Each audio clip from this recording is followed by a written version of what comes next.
Hello, and welcome to Profession in Focus. I'm Margot, Cella, Senior Director for Research at the Center for Audit Quality. My guest today is Kathryn Kadous. Kathryn is the Schaefer Chaired Professor of Accounting at Emory University's Goizueta School of Business. Welcome, Kathryn, to Profession in Focus. Thanks, Margot. I'm happy to be here. Great. So let's get started. As you know from what we hear from the profession, there are many changes that are happening in the audit, and the pace of change is getting more and more rapid. We have data analytics, data visualization, artificial intelligence, drones, all these kinds of things will be changing the types of tasks that early career professionals will be doing when they get into the firms. How can the universities help our students be more prepared to do higher level thinking tasks once they get to the firms? I think that's a great question. I think we can do two things. One, we can teach them to the extent we can, to think critically. And two, we have to impart in them a really serious love of learning. Because now, I think more than ever, they're going to have to be able to build on the knowledge that they get in school. What you get in school won't be enough. Mm-hmm. So, they still need to know the audit procedures. They still need to have that kind of toolkit, but the toolkit's bigger.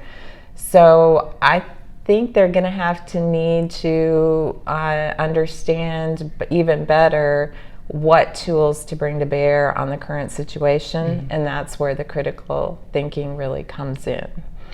And I think part of the thing that we have to really be careful to do is to model an openness to these tools ourselves. Mm-hmm. So, some of us are a little older. We might not want to learn data analytics and, learn all these new tools, but we have to lead by example to demonstrate that these are important tools that we should have our students develop expertise in, but that also can potentially meaningfully expand the audit function. Is there a way that the firms can help you in the classroom with those approaches?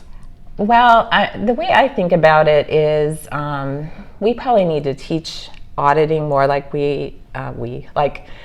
calculus is taught, or math or science. And I think what they would do in that setting is provide all the tools, kind of progressively provide more difficult, complex tools, mm-hmm.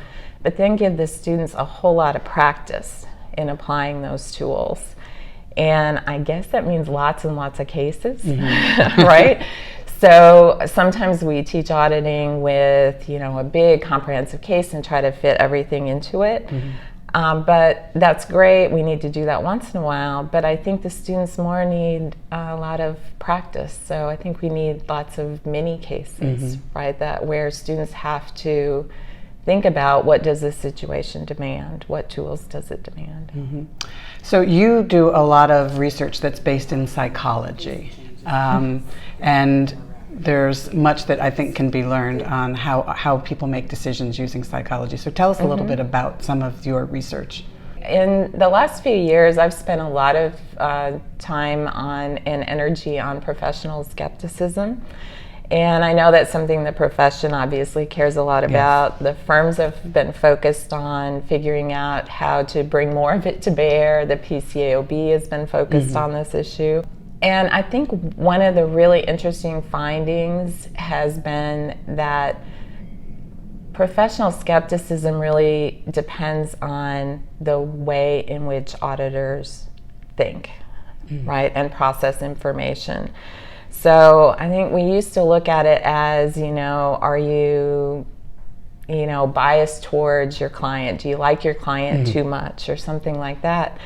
But I don't think that's where a lot of the lack of, or what looks like a lack of skepticism comes from. Instead, it comes from normal human judgment tendencies, things like confirmation bias. So everyone has confirmation bias. That just means you're going to be more likely to look for information that confirms what you're, the hypothesis that you have, rather than disconfirms it. Mm-hmm. And everyone has it because it's much easier to look for something when you know what you're looking for, right? So if you are you set about to confirm that, say, what the client told you is true, you know where to look. But when we say you need to disconfirm, our brains aren't set up that way. That's a much harder process.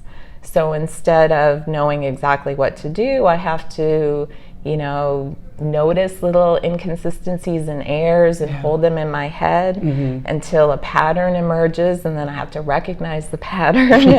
And this is just hard for people to do. Yeah. The problem in auditing is that it's more important that they be able to do it. Yeah.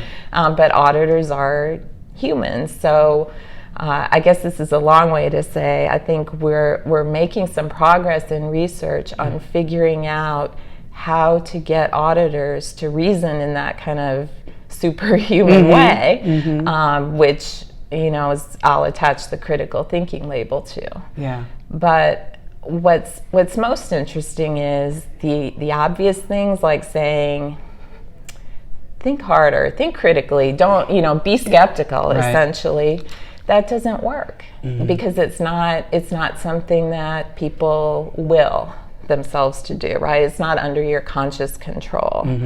So we have found simple interventions that work, but we needed science for that, right? They're psychology based.